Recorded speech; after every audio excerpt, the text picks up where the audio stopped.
Kamusta mga ka-channel? I hope everyone's safe and well. Ako po si Shasha at sa channel pong ito, aking ibinabahagi ang ilang mga crime stories na naganap hindi lamang dito sa Pilipinas maging sa ibang sulok ng mundo. Kaunting kahilingan lamang po, kung inyong magugustuhan ang inyong maririnig, huwag pong kalimutang i-click ang subscribe button, i-click nyo na rin po ang notification bell para updated kayo sa mga susunod pang videos. Sarang he!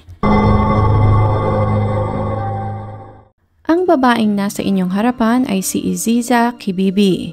Siya ang founder at CEO ng Precious Little Ladies Incorporated, isang non-profit organization na mayroong misyon na wakasan ang pang-aabuso sa mga kababaihan, lalong-lalo na sa mga kabataan. Ngunit paano nga ba narating ni Aziza ang tagumpay na ito? Mula sa napakalungkot na istorya ng kanyang buhay, nagawa ni Aziza na gawin iyong pundasyon upang magtagumpay sa buhay. Naging isa siyang inspirasyon para sa mga taong nakakaranas at kasalukuyang nasa masalimuot na sitwasyon katulad ng kanyang pinagdaanan. Samahan niyo ako at ating balikan ang malungkot na pinagdaanan at ang kwento ng pagbangon ni Aziza Kibibi. Dadalhin tayo ng kasong ito sa state ng New Jersey sa Estados Unidos. Ang state na ito ang isa sa most educated, wealthiest, healthiest, diverse at isa sa pinaka-developed na state sa Amerika.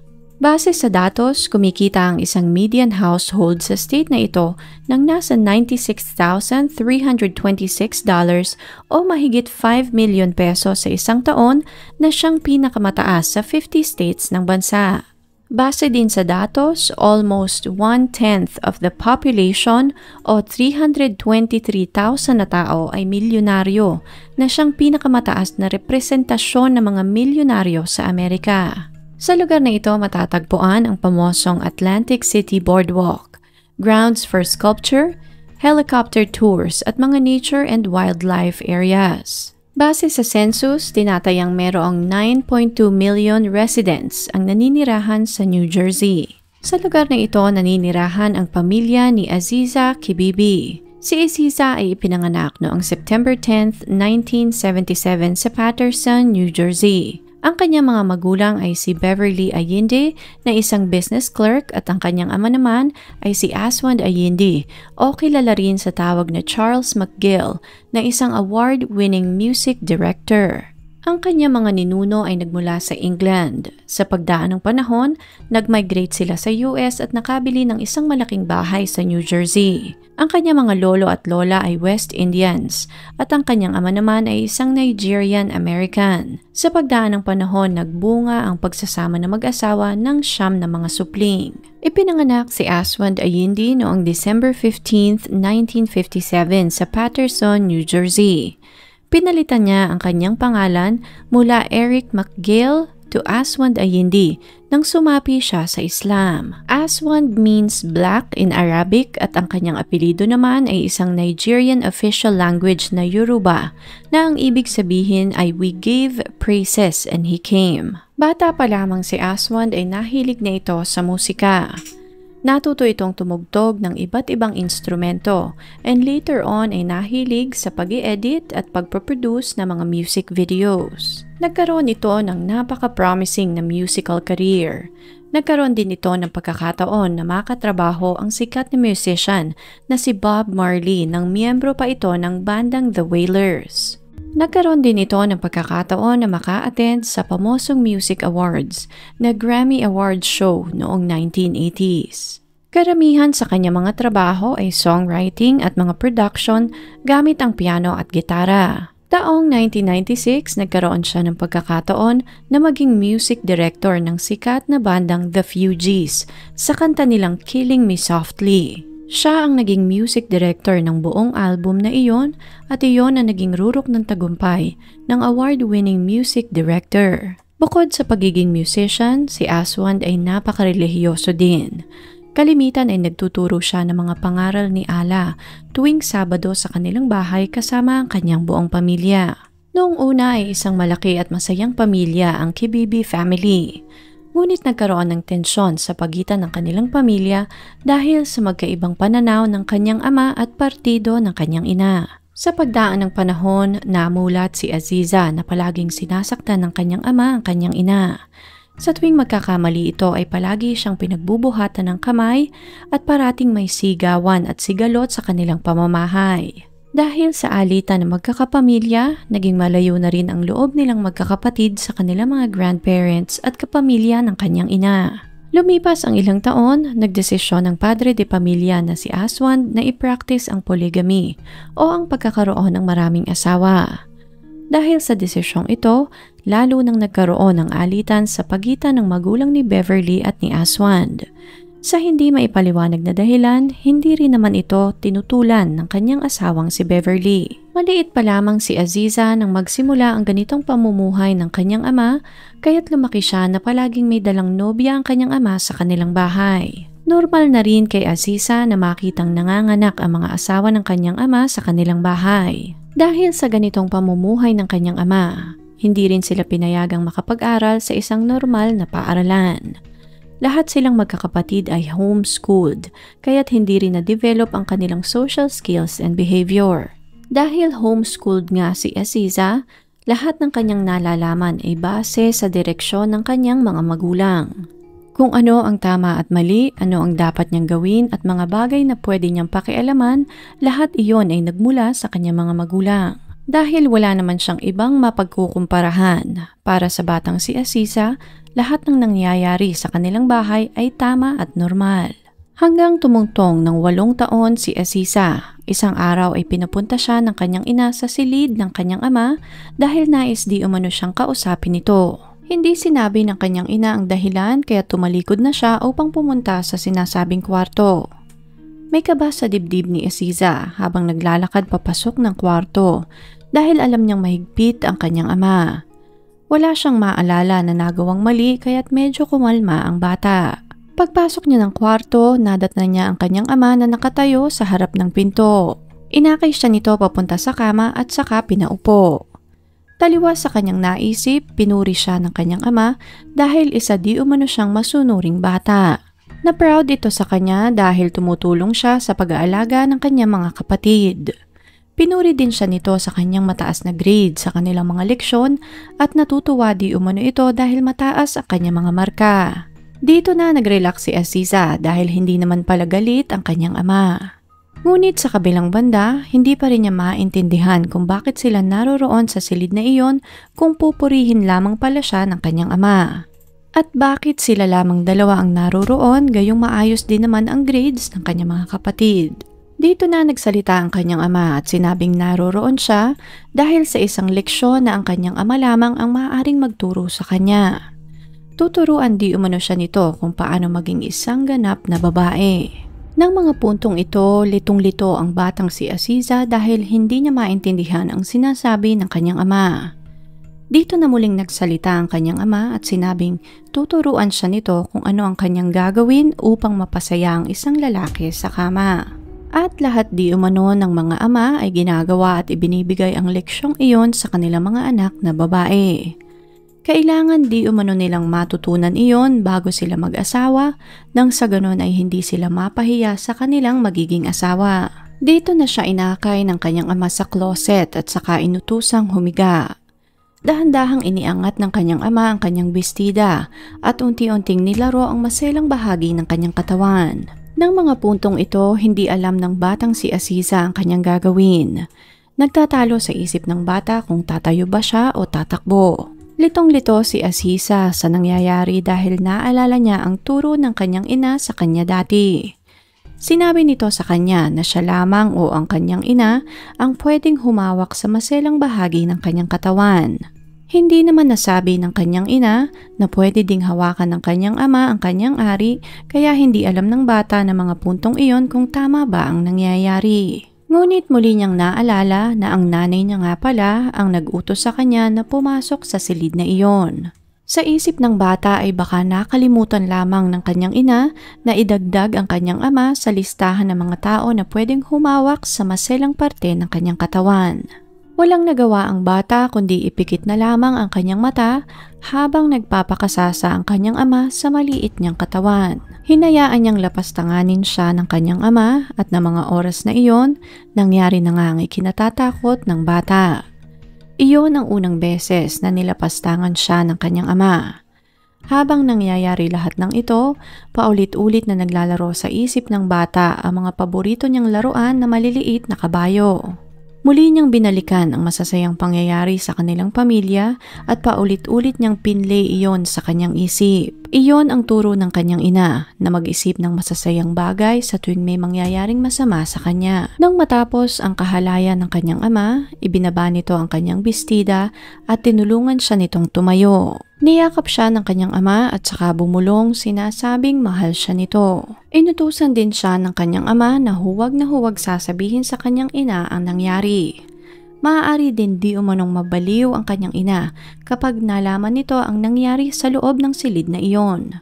Dahil doon, walang nagawa ang batang si Aziza, kundi isikreto sa lahat ang nangyari sa kanya ng araw na iyon. Matapos ang unang pagkakataon, halos gabi-gabi na siyang binibisita ng kanyang ama sa kanyang kwarto upang pagsamantalahan siya. Naging normal na ang pangyayaring iyon sa buhay ni Aziza at akala niya talaga na mga panahong iyon ay walang mali sa nangyayari. Na lahat ng bata sa mundo ay nakakatanggap ng ganoong klaseng leksyon mula sa kanilang ama. Hanggang tumuntong si Aziza ng 10 taon.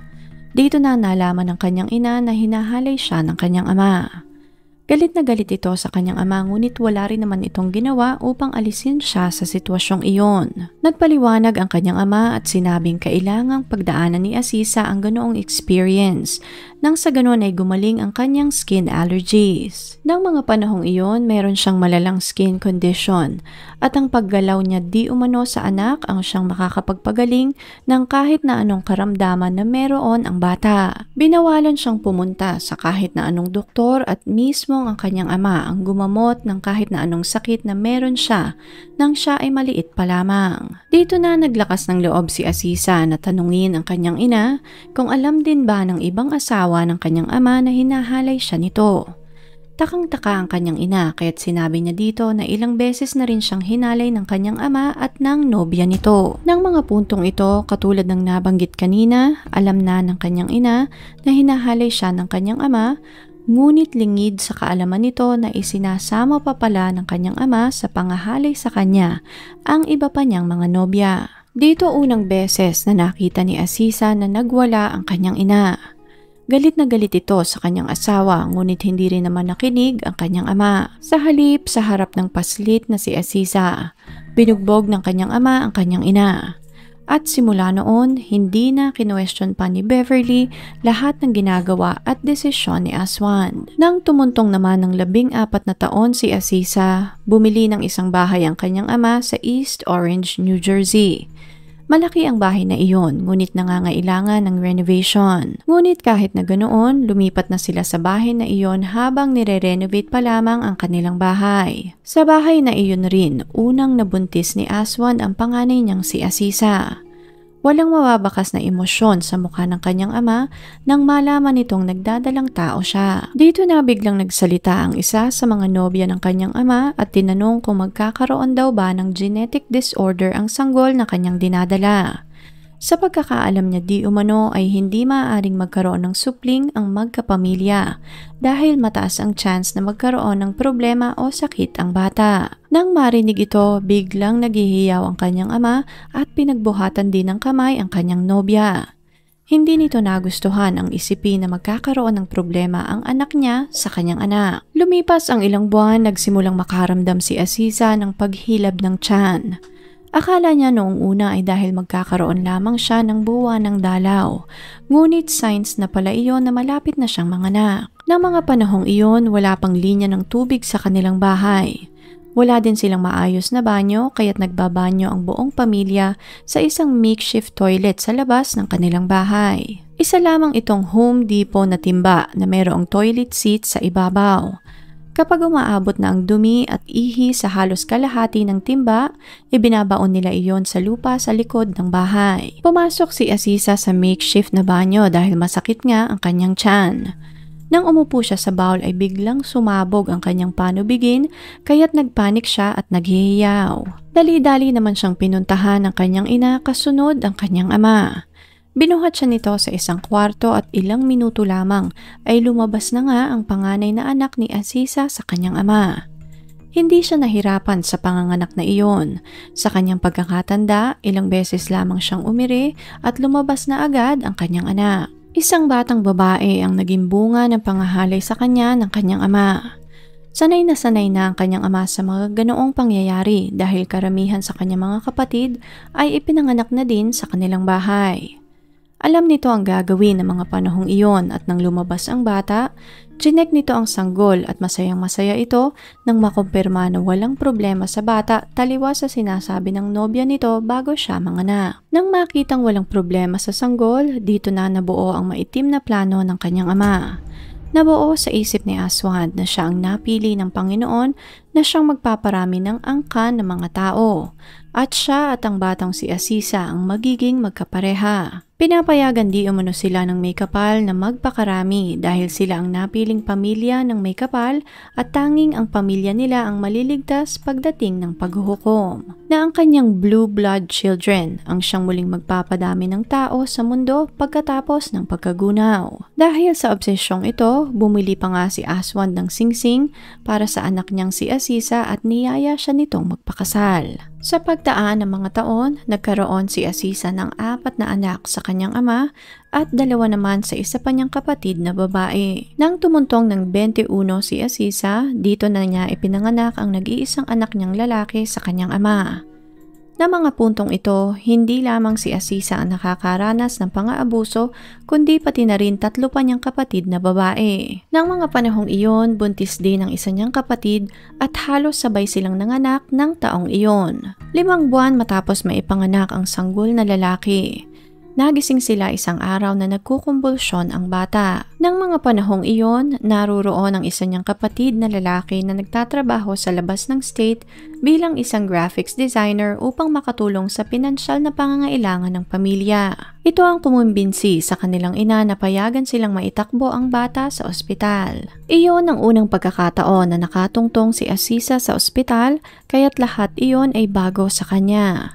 Pagdating nila doon ay inabutan sila ng nurse ng isang papel na kailangan niyang fill-outan. Marami ding mga katanungan ng mga medical staff at kalimitan ay ang kapatid niyang lalaki ang sumasagot para sa kanya. Habang fini-fill-outan ni Aziza ang form, dito na niya naisip na maaari niyang gamitin ang pagkakataong iyon upang indirectly ay humingi ng tulong sa kinauukulan. Sa form na iyon, kailangan niyang isulat ang pangalan ng kanyang ama at pangalan ng ama ng bata. Isinulat niya ang pangalan ng kanyang ama sa parehas na patlang. Ito ang nagbigay daan upang makialam ang mga social workers sa ospital at sa puntong ito na siya in-interview ng mga social workers. Habang naka-admit sa ospital, may dumating na isang babae mula sa Daifus. Nabasa ng isang doktor ang kanyang isinulat at inireport agad ng doktor ang suspetsya nila sa State Social Services. Kinausap siya ng social worker at sinabing re-rescuehin nila ang kanyang mga anak sa kanilang bahay. Nalaman ito ng kanyang ama na hindi naman ito ikinatuwa. Pinagbantaan siya nito na huwag nang magsasalita kaya't walang nagawa si Aziza kundi muling manahimik. Ngunit kahit na ganoon, dumating pa rin ang mga social worker sa kanilang bahay at na-rescue ang mga bata.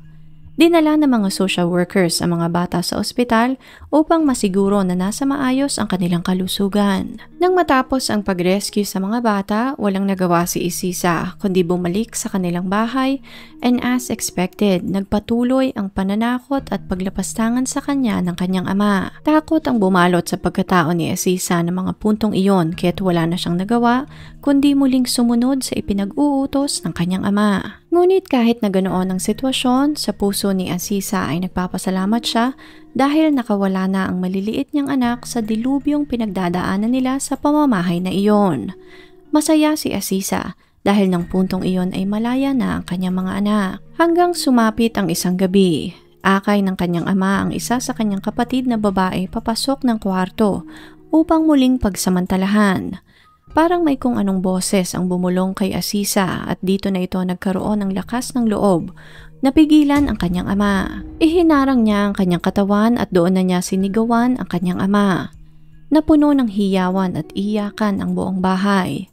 Nagpatong-patong na ang lahat ng hinanakit at hinagpis at hindi na napigilan ni Aziza na sumbatan ang kanyang ama. Pinagsalitaan niya rin ang kanyang ina dahil wala itong ginawa upang alisin sila sa napakagulong sitwasyong iyon. Nagkaroon ito ng maraming pagkakataon na iligtas sila at itama lahat ng mali. Ngunit nagbulag-bulagan ito sa lahat ng kahalayan ng kanilang ama. Dito na niya hinila ang kanyang kapatid papasok ng kwarto at saka inilak ang pinto. Habang umiiyak si Aziza, nakatulala lamang ang kanyang ama, napaupo ito sa sahig at parang binuhusan ito ng malamig na tubig sa ulo. Hindi niya marahil inaasahan na darating ang panahon na magigising sa katotohanan ang kanyang mga anak at isasampal na mga ito sa mukha niya ang lahat ng kahalayan na kanyang ginawa ng napakaraming taon. Kinabukasan, pagising nila ay wala na ang kanilang ama sa kanilang bahay. Dumating naman sa kanilang bahay ang isang kaibigan ng kanyang ina na siyang sumama dito sa pulis upang i-report ang pang-aabuso ng kanyang asawa sa kanilang buong pamilya. Sa puntong ito, nakahinga ng maluwag ang magkakapatid. Dito na rin nagdesisyon ng magkakapatid na lumipat ng matitirhan nang sa ganon ay hindi na sila matuntun pa ng kanilang ama. Nag-usap-usap din ng magkakapatid at dito na sila nagkasundo na isuplong si Aswand. Ngunit na mga panahong ito, nakapagtago na si Aswand at inabot ng halos 1 taon bago nila ito natuntun. Taong 2006, tuluyan ng naaresto ng mga pulis si Aswand habang nagtatangka itong tumakas papuntang ibang bansa. Ilang buwan naman matapos itong maaresto, nakalaya itong muli dahil nakapagpiyansa. Pinagbawalan siya ng korte na lumapit sa kahit na sinong bata, ngunit sinuway nito ang utos ng korte. Bumalik ito sa kanilang bahay na may dala na namang isang bata. Ang batang dala niya ng mga panahong iyon ay anak niya sa isa sa kanyang mga nobya. Dahil doon, muli na naman siyang dinakip ng mga pulis at ibinalik sa kulungan. Dito na siya pinatawan ng korte ng bail na $1 million na hindi na niya kinaya pang bayaran. Nanatili sa kulungan si Aswand hanggang sumapit ang una niyang trial noong 2010. Nasampahan si Aswand ng 75 kaso, kabilang narito ang pangmumolestya, pangahalay at pagkukulong sa kanyang mga anak. Nagkaroon siya ng 2 trial, ang isa ay para sa pangahalay nito sa isa pang kapatid ni Aziza na naganap noong 2010 at ang isa naman ay para mismo sa pang-aabuso nito sa kanyang panganay na si Aziza. Matapos ang trial, nabigyan ito ng parusang 40 taong pagkakakulong sa mga kasong naisampa sa kanya para sa kapatid ni Aziza at another 50 years naman para sa mga kasong naisampa para naman kay Aziza. In total, si Aswand ay makukulong ng 90 years dahil sa pangahalay at pang-aabuso niya sa kanyang mga anak. Nang matapos ang lahat, nagdesisyon si Aziza na ipagpatuloy ang kanyang buhay. Pinilit niyang kalimutan lahat ng karahasan na pinagdaanan niya sa kanilang tahanan. Nakakuha siya ng scholarship at naipagpatuloy niya ang kanyang pag-aaral. Dahil sa pagsisikap, si Aziza ay nakagraduate ng magna cum laude at nakapagtapos ng 2 kurso sa kolehiyo.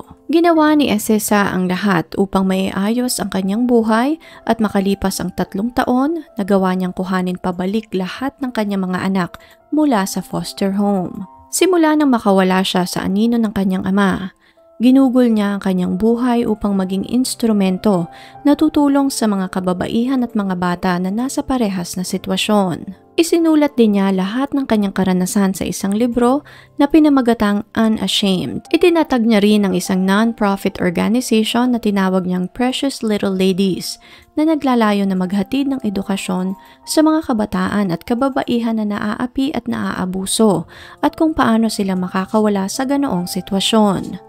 Layunin din ng organisasyon na iyon na tulungan ang mga biktima ng pang-aabuso kung paano sila makakabawi sa buhay. Isa lamang ang mensahe ni Aziza para sa mga katulad niyang biktima ng pang-aabuso ng mismo mga taong dapat sanay magpoprotekta sa kanila.